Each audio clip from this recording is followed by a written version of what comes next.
Olá, seja bem-vindo ao nosso módulo 3, nossa primeira aula do módulo 3, que nós vamos falar a respeito de qualidade de segurado, como é que eu faço para eu manter a qualidade de segurado e se eu perder essa qualidade de segurado, como é que eu faço para retomar novamente a qualidade de segurado. Então, são algumas situações que nós vamos estudar agora aqui no módulo 3, na nossa primeira aula. Então vamos lá.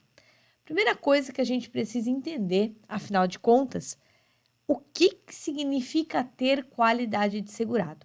Porque segurado, você já sabe o que é, a gente já viu, né? Segurado é aquela pessoa que tem um vínculo com a Previdência Social, que tem um vínculo direto com a Previdência Social. Então, para eu dizer que eu tenho qualidade de segurado, opa, deixa eu pegar aqui, ó. Eu preciso saber que é o vínculo jurídico que eu tenho com a Previdência Social.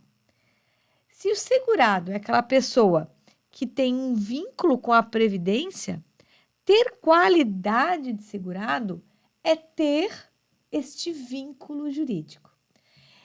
Eu tenho esse vínculo jurídico fazendo pagamento. Então, a partir do momento que eu começo a contribuir para a Previdência Social, eu crio esse vínculo jurídico com o INSS. Só que vai ter algumas situações que, mesmo eu deixando de pagar, eu vou manter este vínculo jurídico. E isso a gente chama de período de graça, tá? Então vamos lá, vamos recapitular. Ser segurado é dizer que eu tenho aí uma relação com o INSS, que eu tenho uma relação previdenciária, né, com o INSS. Quando eu falo para vocês que a pessoa ela tem qualidade de segurado, que na verdade ter qualidade de segurado é um requisito. É um requisito para diversos benefícios, tá? Não são todos os benefícios que pedem, que requerem, né, uma qualidade de segurado. Por exemplo, vamos pegar aqui uma aposentadoria programada, tá? Uma aposentadoria nos moldes das regras atuais. Então, o que eu preciso ter? Olha, eu preciso ter uma idade mínima, tá? Eu preciso ter um tempo de contribuição. Essa idade mínima, esse tempo de contribuição, vai independer se eu tenho ou se eu não tenho o quê? Qualidade de segurado. Então, eu posso ter feito lá os meus 65 anos e eu já posso ter, sei lá, 25 anos de contribuição, que inclusive já até passou do tempo aqui necessário, mas eu não preciso ter qualidade de segurado para requerer o benefício. Eu posso requerer, enfim, o momento que eu desejar. Perfeito? Diferente, por exemplo, de um benefício por incapacidade temporária. Vamos pegar aí o antigo auxílio-doença. O que eu preciso ter para ter direito ao benefício por incapacidade? Ora, eu preciso ter a incapacidade, não é isso? E eu preciso ter a carência, que é o número mínimo de contribuições, e eu preciso ter a qualidade de segurado, ou seja, eu preciso demonstrar que eu tenho vínculo com o INSS, porque senão o INSS não vai me conceder o benefício por incapacidade temporária. Então, veja bem, falar que a pessoa tem qualidade de segurado é afirmar que ela tem um vínculo jurídico com a Previdência Social. Perfeito. Só que nem todos os benefícios vão demandar a necessidade de eu ter a qualidade de segurado. Perfeito? Então, e vão existir algumas situações, né, que é comum acontecer isso, tá, gente? Que a pessoa, mesmo não fazendo pagamento mensalmente, ficando aí um tempo sem pagar, ela vai ter cobertura de todo o sistema. Porque não esqueça, né? A previdência social, ela é o quê? Ela é um seguro obrigatório. Se eu não pagar, a regra é que eu não tenho direito aos benefícios desse seguro. Beleza, isso já entendi. Só que vai ter situações em que nós chamamos de período de graça, onde a pessoa ela não está pagando, ela não está colocando dinheiro no cofre do INSS. E mesmo assim, ela vai ter direito aos benefícios. Este período nós chamamos de período de graça. Perfeito? Ótimo. Aqui eu trouxe para você um conceito, né, do que é período de graça.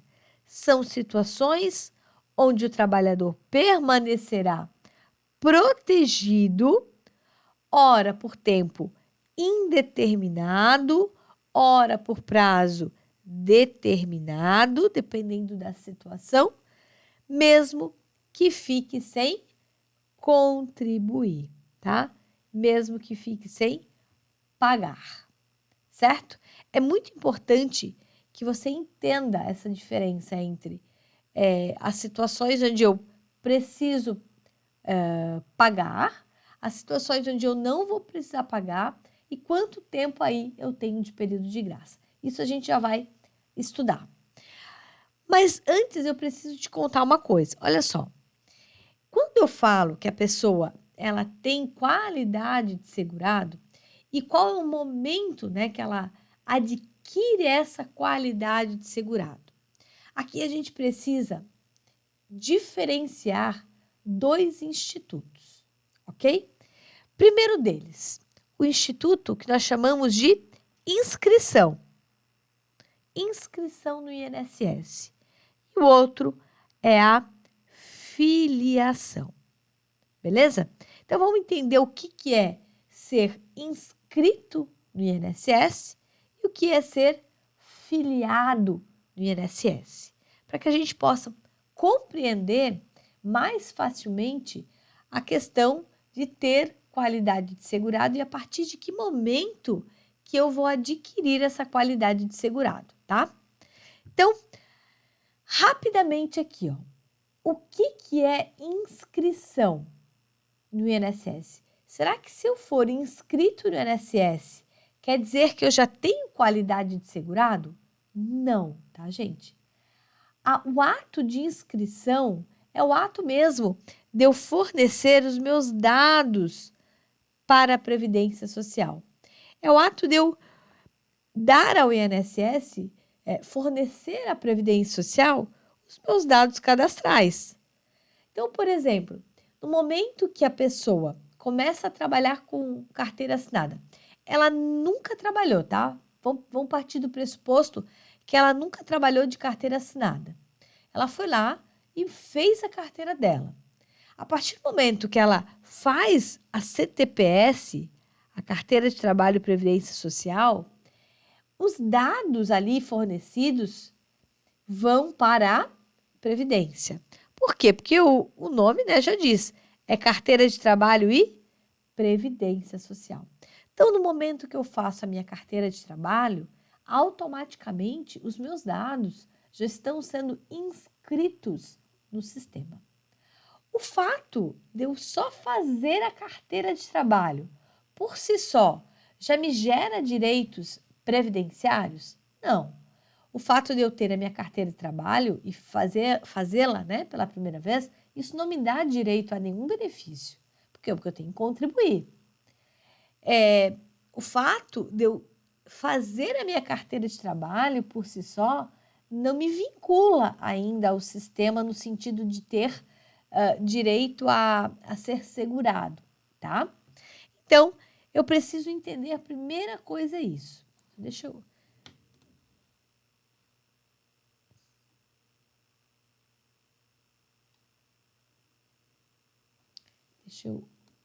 Opa! Vou dar aqui uma coisinha. tá dando. Agora sim. Não. Agora vai. Deixa eu passar para cá, tá?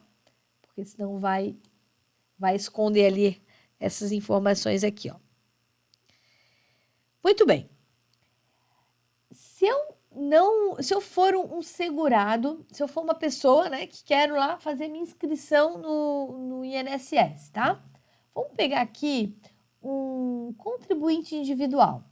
De que forma eu posso fazer isso? Ora, eu posso acessar o site do meu INSS, eu vou clicar em inscrever-se no INSS, vou preencher os dados necessários que constam naquele formulário lá no site do INSS e vou juntar aqui os documentos obrigatórios, que é o CPF, né? Fornecer o meu número de CPF e apresentá-lo, tá?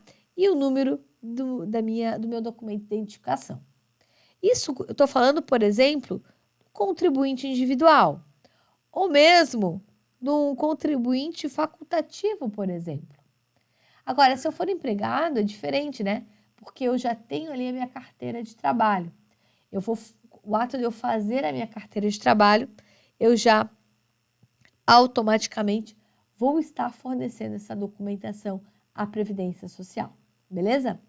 Então, o ato de eu me inscrever na Previdência Social, por si só, não me torna qualidade, não me torna não é o suficiente para dizer que eu tenho qualidade de segurado, beleza? Bem, agora a filiação. Isso sim é importante, tá, gente? Porque a filiação, olha só, é o vínculo. E quando eu falo para você que a filiação é o vínculo, eu estou falando para você que é o vínculo o quê? Jurídico. É o vínculo jurídico que se estabelece entre a Previdência Social e as pessoas para que com ela contribuam, né? E daí decorrem os seus direitos e as suas obrigações. Então, no momento que eu faço o seguinte, ó, que é o INSS, eu coloco, né, dinheiro, eu contribuo para a Previdência Social, eu coloco dinheiro no cofrinho do INSS, a partir deste momento, eu crio um vínculo jurídico com a Previdência. Bem, a regra, gente, é essa, né? Essa vai ser aí a grande regra da filiação. Mas vamos prestar atenção numa situação que pode muito bem ocorrer na prática, tá? Imagine a seguinte situação. Deixa eu apagar aqui, ó. Vamos pensar o seguinte. Vamos pensar aí no empregado. Então, eu tenho aqui um empregado que começou a trabalhar numa empresa, tá? Isso aqui é a empresa. E este empregado, ele começou a trabalhar exatamente no dia 10 de março. Sei lá, era uma quinta-feira. Eu não sei se era quinta-feira mesmo, tá, gente? Mas no nosso exemplo era uma quinta-feira, dia 10 de março. Este empregado, ele foi contratado para trabalhar nessa empresa e o primeiro dia de trabalho dele foi no dia 10 de março. Muito bem. Ele trabalhou a manhã toda na empresa, estava feliz da vida. Na parte da tarde, ele retornou para a empresa para trabalhar. Só que no período da tarde, ocorreu com este empregado um acidente de trabalho. Olha que falta de sorte, né? Este empregado, vou ser bem trágica agora. Esse empregado, ele trabalhava num setor da empresa que fazia corte de papel. Tá? Ele trabalhava com aquelas guilhotinas, né? Trabalhava numa gráfica, tá? Vamos pensar que isso aqui seja uma gráfica. É bom que daí vai surgindo as ideias aqui, né? Na mente criativa aqui dessa professora.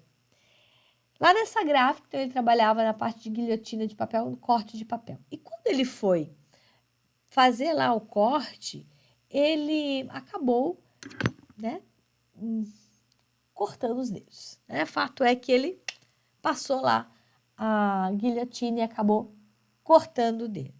E com isso, causou um acidente de trabalho, tá? O empregador não forneceu equipamento de proteção individual, não deu orientação como é que manuseava a máquina, tá? E isso caracterizou um acidente de trabalho.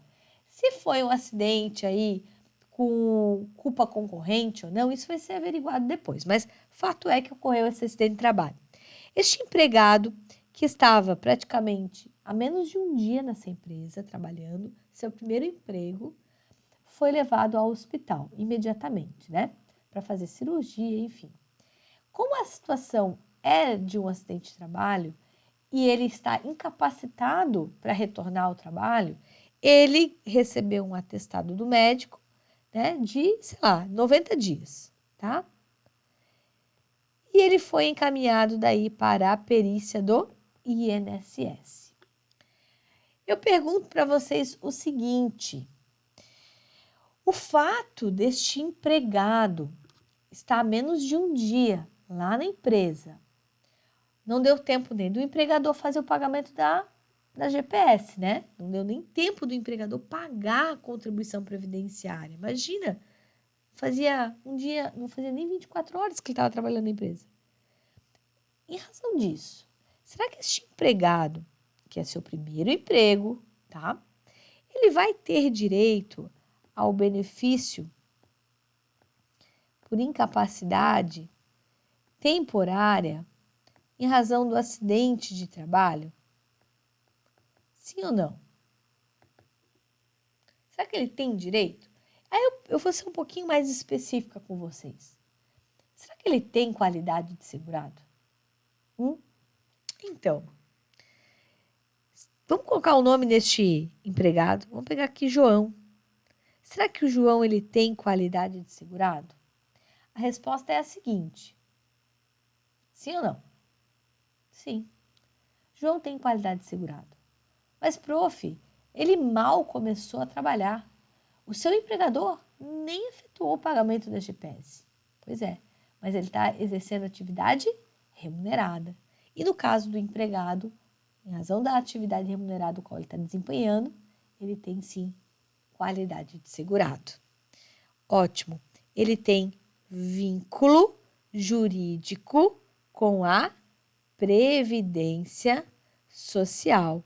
Então, o João, ele tem sim vínculo jurídico com o INSS, na qualidade de empregado. Ele tem qualidade de segurado. É um requisito? É. Precisa ser cumprido para um benefício por incapacidade? Precisa. Tá, mas tem outros requisitos que precisariam ser cumpridos, né? Por exemplo, carência.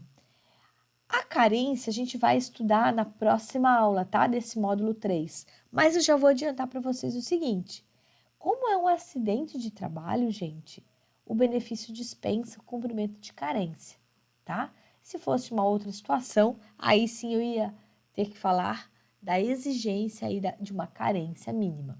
Neste caso, não seria necessário cumprimento de carência. E a incapacidade? Precisaria comprovar? Com certeza. A incapacidade está provada pelo quê? Pelo acidente, né? O fato dele ter perdido aí os dedos da mão e não conseguir trabalhar. Uma incapacidade laborativa, tá? Eu só trouxe esse primeiro exemplo para vocês do empregado para vocês poderem visualizar o que é essa filiação. Ele está afiliado ao sistema no momento do quê? No momento lá que o empregador fez o registro da sua CTPS, né? Ele é empregado. Houve assinatura da carteira, ele é empregado. Então, se eu sou empregado, a minha filiação decorre automaticamente da atividade remunerada, em que pese o empregador não ter nem feito ainda o pagamento da GPS.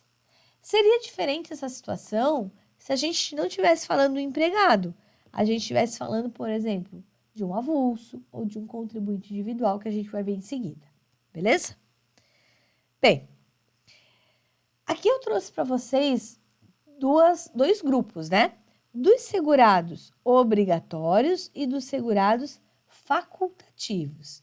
Então, olha só, para o segurado obrigatório, vai decorrer automaticamente do exercício da atividade remunerada abrangida pelo regime geral. E para o segurado facultativo, a filiação ela decorre do quê? Da formalização da inscrição e do pagamento da primeira contribuição que, sendo efetivado após o prazo, será convalidada para o mês do seu efetivo recolhimento. Ou seja, eu preciso fazer o pagamento em dia, ok? Minha gente, então vocês percebem que para que eu possa falar que a pessoa tenha ou não tenha qualidade de segurado, a gente precisa verificar a questão da filiação, né? Então, a partir do momento que ela tem filiação no sistema, ela está filiada ao sistema, ela tem qualidade de segurado. Só que essa qualidade de segurado, ela não é eterna, né? Ela pode, se muito bem, acabar um momento. Se eu não voltar a pagar, ela pode o quê? Simplesmente cessar, tá? Então, acontece às vezes, e provavelmente vai acontecer com você, de aparecer um cliente lá no seu escritório com a seguinte situação: olha, o meu marido morreu, tá? Meu marido morreu. Faz aí uns 10 anos que ele morreu. Só que no momento do falecimento, ele não estava contribuindo. Aí eu pergunto para vocês, precisa ter qualidade de segurado? Não é que precisa estar contribuindo, tá? Precisa ter qualidade de segurado no momento do falecimento para eu ter direito à pensão por morte? Sim, a qualidade de segurado é necessária. Por isso que é importante você observar sempre qual é o benefício que está sendo pedido. Uma vez você sabendo o benefício que está sendo pedido, você tem que saber quais são os requisitos, tá? Então, o requisito aí da qualidade de segurado é exigido em alguns benefícios, outros não. O que nós vamos fazer a partir de agora? Eu deixei nos próximos slides uns espaços aqui, ó, para que a gente vá preenchendo juntos, tá? Com relação ao prazo que eu tenho para manter essa qualidade de segurado. Então, para o vídeo não ficar tão extenso assim, eu vou encerrar essa primeira parte da aula 1, e a gente vai começar em um novo vídeo, a continuação dessa aula 1 do módulo 3. Beleza? Então, até o próximo vídeo.